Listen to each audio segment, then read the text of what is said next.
Hi, Hey, how are how are you? you? Good. Happy 2021. Happy 2021. Um, I read somewhere that 2021 is simply 2020 with bangs. Oh, Did you recently cut those bangs? yeah, like a month ago. They're cute. Thanks. But my hair is so curly, they just all kind of, it all flows together anyway. It does. Yeah. It does all flow Yeah. together. So you'd never know. I've been cutting my hair during the pandemic as well. Hmm. Hmm. So where are your bangs? I don't really have bangs right now, Okay. but I have a lot of additional layers that I put in my hair, which I gave myself a dry cut where I just stood in the bathroom mirror and went, There you go. It um, looks awesome. well, it's you can't see it too close, and that's we're gonna keep it that way for a while. Okay. Although I have to say, one way that Ian and I, my husband, have been growing closer is in that we assist one another with our hair. So I'm like 60% gray. And so my last time that I dyed my hair, he actually took a paintbrush and painted the dye on in the back of the crown of my head. Isn't that a Nice. nice marital gesture? There you go. Very Mhm. good. I had to use clippers for the first time a few months ago on my husband's head and my son's head, and it was pretty much a disaster. Did they fire you as their hairdresser? Yeah, it was a one and done. So we now have clippers in the home and haven't been used for a long So who's time. cutting their hair? They just waited for great clips to open back up. Yeah, They they got that's they got long. yeah, Jack's my son's hair is it's real mullety at this point. And because he let me cut his hair one time and then he fired me. And I Yeah. didn't disagree with him firing me. I wasn't very good with his hair. I'm pretty good with Ian's though. I've given him 7 COVID cuts. Wow. Yeah, That's good. yeah. But I've just decided to like whatever. Just Yeah. just grow your he wears a hat all the time anyway, so who cares? Hmm. So So you want last to talk time we talked, you were thinking about mom moving in. what I was hoping we could talk about today. Okay. The I'm officially in the sandwich, figuratively and literally, because right before I came to you today, I was actually doing a grilled cheese for my mom in her apartment because she can't remember how to use the stovetop, which I'm so glad she called and asked me to help her because the second day she was here, we had our first fire. Oh my gosh. Yeah, yeah. It's it's pretty staggering that, watching somebody who's been so on it their whole lives. I mean, she raised 5 kids. She, has PhD, and now she's losing her memory rapidly. Mm, And it's sad.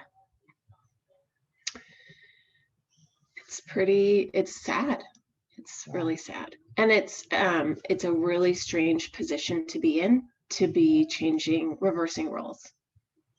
Um, it's for all intents and purposes, it's as if we adopted a fourth child. Wow.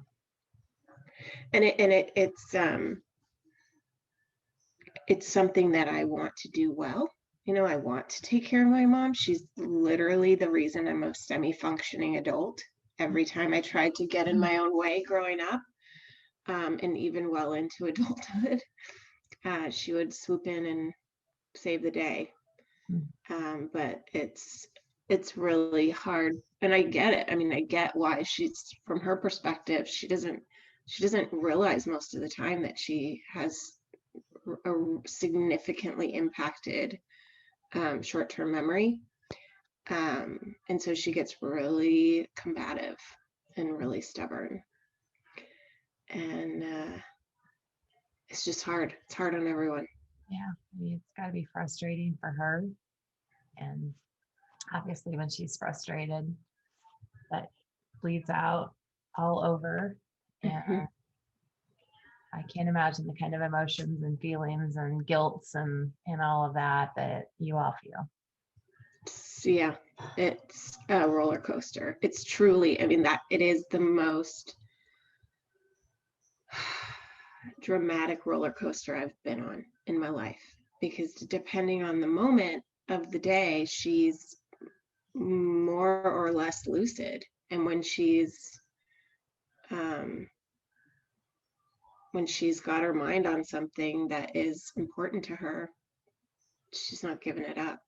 We we had this really inane conversation with her the other day, my Ian and I, where she was trying to argue that the Lincoln Financial Group annual report was something that she needed to keep because she was researching something in it.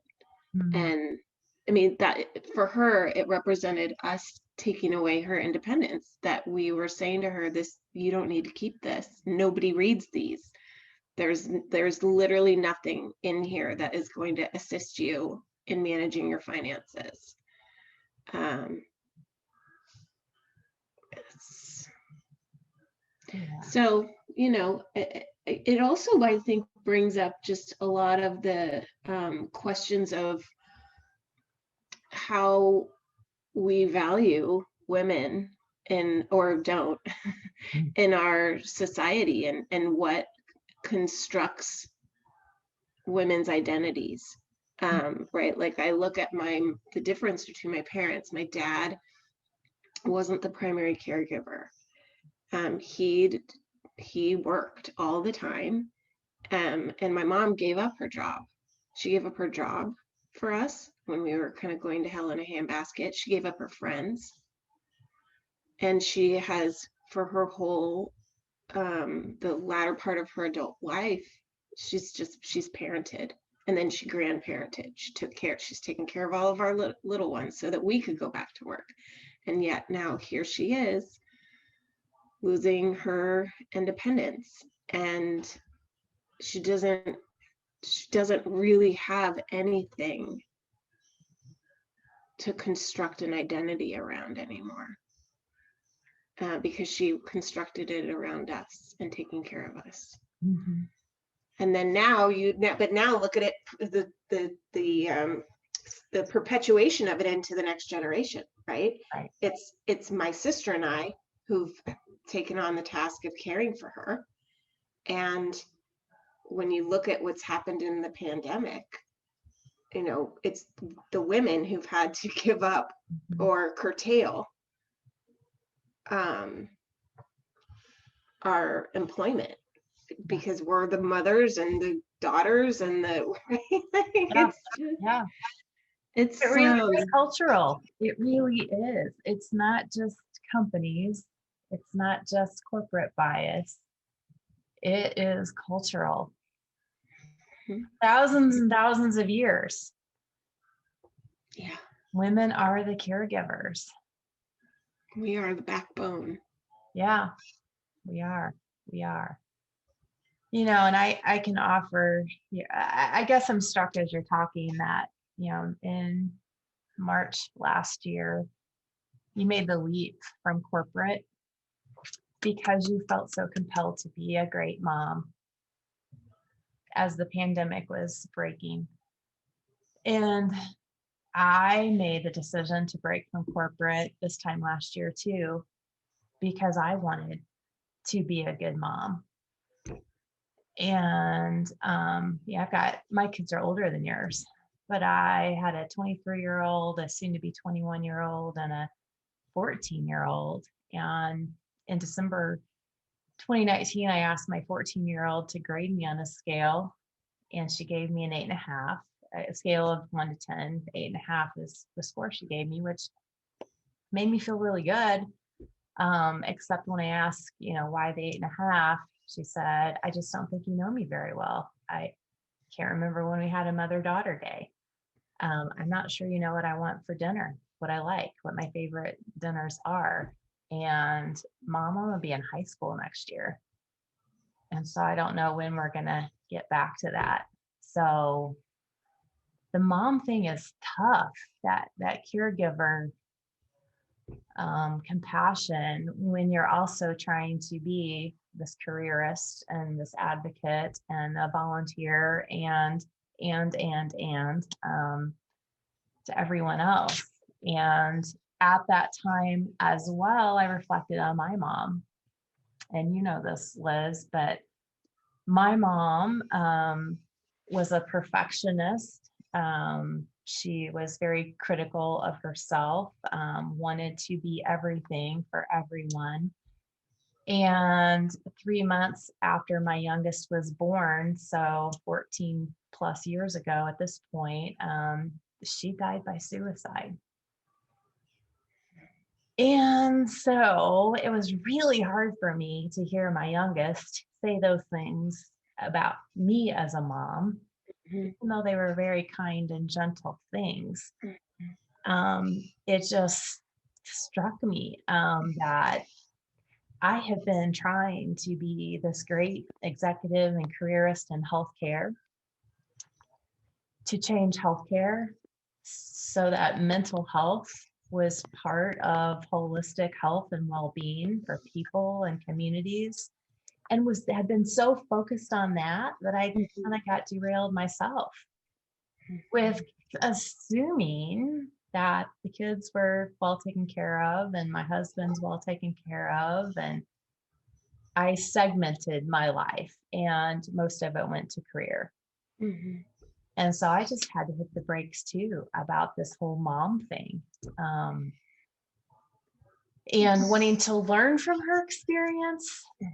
But the last thing I ever wanted to do was to be this disconnected mom for my kids, the way my mom was disconnected and ultimately took her own life.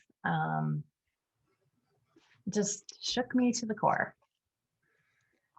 So when you're describing that, it raises the question for me, what does it mean to be a good mom? Right? Like, what is that? What does it mean to us? What does it mean to our kids? Where is that point or that line in the sand where we figure out the right level of sacrifice? Yeah. It's just, whew, that's some heavy stuff. I know. And I don't have an answer for you, but I think it always gets back to being intentional and know what choices you're making about how you're spending your time, how you're spending your resources, how you're replenishing your energy. And you and I in our coaching, ask our clients to kind of look at all the possibilities of our lives and tell us what would they like to focus on in improvement. And so I did last year do a little bit of that work. And then I thought in the last few weeks, as January was kicking off, it was probably time to really pull that back out and think about it, and also think about, what word am I going to land on for 2021 that's going to be my little snap me back into reality. And last year my word was calm. I just wanted to be calm, even though the world was crazy, chaotic, unknown, full of fear, brand new stuff. I wanted to be calm. And I think for 2021, my word is spark. I'm ready to start to spark a little bit new, a little bit more energy, a little bit movement toward the future. And we've talked about transformation. So really spark that transformation and hit the ground running. I love that word. And that when I think of you, I definitely think of a spark. Um, I was thinking about you mentioned intention, and I think the challenge with the sandwich, with being in the sandwich, is that you're constantly reacting and putting out fires, and right. And so literally in some cases, although it Yeah. was Ian that put out the fire that we had on day 2 of my mom living with us. But um, so how do we keep the intention alive? And for me, how do I not become how do I not repeat what my mom did in terms of losing herself, Mhm. and prioritizing everyone else's needs over hers? And my coping so far, we'll see how it goes, but 2021, I am resolved that I will not lose myself in all of this. And so I started a book club with some mom friends, and it's virtual, of course, COVID, but and you're in it. And we're called Book-ish, Okay. um, because we're not going to be really hard on ourselves, or like we don't have to be, we're not going to be like Good. intellectual about it. It's really it's mom time with books and wine. So you're not going to make me feel bad if I don't have everything read by a certain time. No, in fact, that was a key premise All with right. one of our members, Laura. She was like, I'm a slow reader, people. I need to not have pressure. So yeah, it's, there's no expectations around how much you've read. And then the second thing, because I really love to get out in nature and I haven't much in 2020, is I started a group called the Sunday Strollers. Ah, And actually, I didn't name it though. I think I cute. don't remember what I was thinking of calling it, but actually, my friend Laura named it the Sunday Strollers. And every Sunday, we're gonna try to get out and do a hike. Um, so I don't know. I don't know how it's gonna work, but I'm gonna try, and be um, I'm gonna be pretty rigorous with myself and returning to the intention, which is that, if I don't put, the air mask on myself first, think about that plane analogy. If I don't make sure that I've got my own oxygen mask on, I'm not going to be able to fulfill the expectations that other people have of me, and bringing it back to you and your daughter, that you have for yourself, right? The kind of mom I want to be, which doesn't have to be the same as every other mom. Right. It's what no one's going to show up and give us a trophy at the end of this. Well, actually, your kids might. I know my kids are not going to show up with a trophy for me, regardless Yeah. of how I rear them. Right. So we're, at the end of the day, we're the ones that we have to be able to um, reconcile how we spent our time with. And I think a huge part of it is just that regular self accountability of those check-ins, to ask yourself, are you on track or not? Yeah.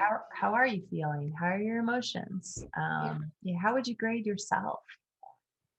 And then, check in with your body. Are you sleeping okay? Are you tense? Are you grinding your teeth?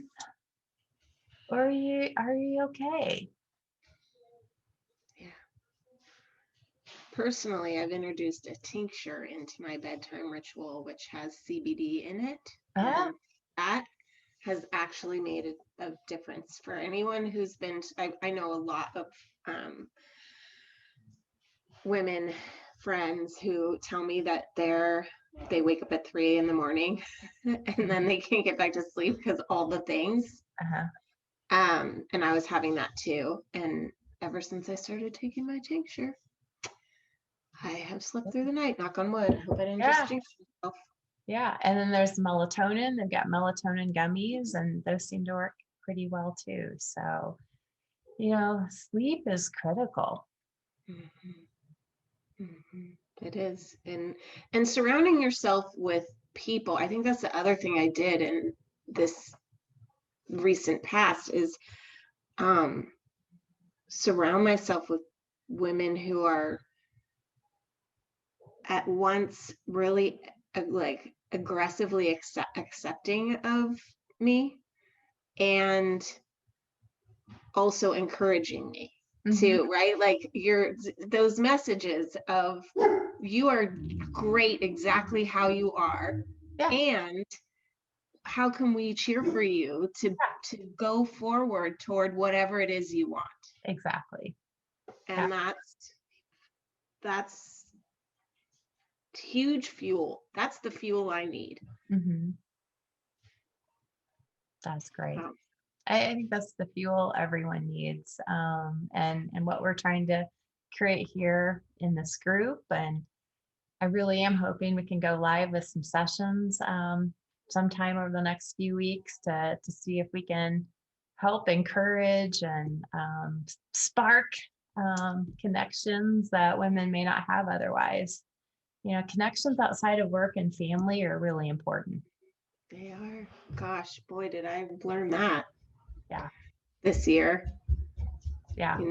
You never know when your job's gonna change. So you need to have relationships in multiple places. Yeah, my connections before were 80% work or more. And then the 20% small family. And I didn't really have much at all outside. And so now I'm trying to think about how do I connect with colleagues and as much or more with family and friends, and who's out there that I haven't even met yet, who are wildly awesome women and friends that I can learn a whole lot from or can give me that surprising energy boost. So I think it's that 3 pillar. So that's really important. We need to keep looking for that this year. And grow that for sure. And then I did take the exercise. I don't know if you can even read this. Does that look right to you, or is that backwards on your screen? It looks right. Okay. All right. So I took the slices of pie that we usually talk about with clients and think about career, job, money, health, friends, family, love partner, personal and spiritual growth, fun and recreation, and physical environment, work, home. And thought about, last year I was absolutely up here, focused on career, focused on job, the breadwinner of the family. So money is important. Thinking about my home and my work and, how to have those good environments. And I have flipped and want to intentionally in 21 flip and focus on health, friends and family, love, spiritual growth, knowing that I will always figure out the career and I will always have money in some way as an outcome and not focus on those things. If I focus on the rest, this will come. These will be outcomes. And even as I think about career and job, I had to add some qualifiers here to say, if I start to think about career again, I need it to be a career where I can be creative and authentic and a change agent. Those are the things that give me energy. So even if I do go back toward corporate, those are musts, and I need to hold myself accountable to those. In terms of money, I need to focus on what's enough. What's enough? Just I know. what's enough. Because the more we make, the more we spend. And so how do we just get to that place? Yes, that resonates so much with me as well. Yeah. And for this year, I need to focus on reducing expenses. I don't need to be fanatical about how am I going to, increase revenue and grow the top line. I need to trust that will come naturally at whatever pace makes sense. The but I can certainly focus on expenses. I can Mhm. focus on what we really don't need, what we really don't value. Quit adding all this crap and stuff that is just stuff. Mhm. And then it's more stuff to worry about. And then it's more stuff on a to-do list. And then it's just like adding to stress. It's like, yeah. I think that will be important. I think the physical environment, I used to worry about the home being the right environment and the work being in the right environment. Now that my work is at home, I found I really like that. And I like the integrated approach. So Mhm. in the future, that's another thing just to ask myself constantly. And whatever my next steps are, am I keeping that integrated? Because Mhm. it works really well. Mhm. And I'm surprised by that, Yeah. honestly. I used to be the queen of, well, I work hard and I play hard. Mhm. And one thing happened at work and one thing happened at home. And now with this, I thought I would suck at that. And I thought I would hate it. But I really enjoy it. So I need to keep that integrated. And then I in love terms of fun and recreation, I just decided I just need to embed that down here. And I need to keep it simple and spontaneous. I don't need to plan big, huge things. I don't that. need to think about big, huge gifts. I just need to infuse simple, spontaneous, authentic fun into my daily life with my friends, my husband, just even myself, taking Mhm. some breaks through the day, through the week, maybe Friday afternoons just need to be no schedule period. And it has to be a Friday fun something, Yeah. I whatever love that that. is. I So love that. You said the word authentic a couple times, and I think that is, if we can't be authentic in our 40s, then when the heck can we? yeah, And you made me think about too, just reflecting on um, the corporate work I'm doing that feels so different from what I was doing a year ago. The difference really is I I lucked into working with one of the people who truly accepted and valued the way that I did HR work. there you Like go. so I don't spend a lot of time worrying about, ooh, how am I going to show up in this conversation or in this recommendation, because I know that she already knows where, like she knows where I'm coming from, and she um, accepts it, That's, values it. yeah.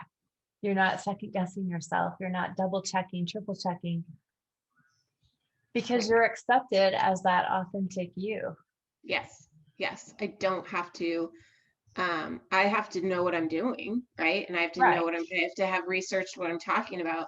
But I don't have to hide who I am. I don't have to perform as if I'm somebody other than me. And I think a lot of times in work, we feel pressure to pretend that we are something that we're not. And that's exhausting. And I don't have to contend with that. And so I think like for you, when you're considering if you were to go back into um, a corporate setting, like who are the people that when you have worked in the past, you really felt like my views are respected Mhm. and valued, and Right. that's the direction that we want to go in if we're going to feel fulfilled. Yeah. I think that's true. I mean, I just want to feel valued and I want to know I'm providing value. And when you feel that on both sides, that just provides that synergy. Um, Yeah, Naturally, you don't have to work so hard for it. yeah. And I guess I tell you all this because I think this is a key for all of us just to take 15 minutes and go through some sort of reflection like this. Yeah. Um, Otherwise, we find ourselves just on autopilot, kind of doing everything the same way we always did it, assuming we're heading in the right direction, just not thinking about it. And every quarter or so, just I don't want to say reboot, but just a practice of reflecting to be sure, we're all focused on the right slices in the right ways so that we're making intentional choices. There's that word again. And that I love this exercise. I'm going to do it. I haven't done it for 2021. So I'm going to do it and I'll share it with you next week. And you should put it somewhere in the comments when we're publishing the episode. Yeah, I can absolutely do that. So I went from spark to what do I really want to spark to calling it integrated simplicity. I'm trying to just integrate all of this good stuff at the bottom. And at the very bottom, I finally wrote, say no, thank you, not now to the rest. That's great. Even the thoughts that come into my mind to, just say, no, thank you, not now. I love that. And say that to our inner critic. Thanks, but no thanks. Yeah, no, thank you. I appreciate you trying to protect me, and I appreciate your perspective, but no, thank you, not now. I love that. No, thank you, not now. I'm going to say that to second grade. There you go. No, thank you, not now. Yeah, you've already graduated. No joke. My second grader has soot or mascara all over her hands and her face. And she's sitting in school with that right now because I was like, oh, well, I got to go. Can't deal with that right now. No, it's okay. Who cares? Who cares? All right, my friend, it's been great talking. You too. See you next week. See you next week. We got this.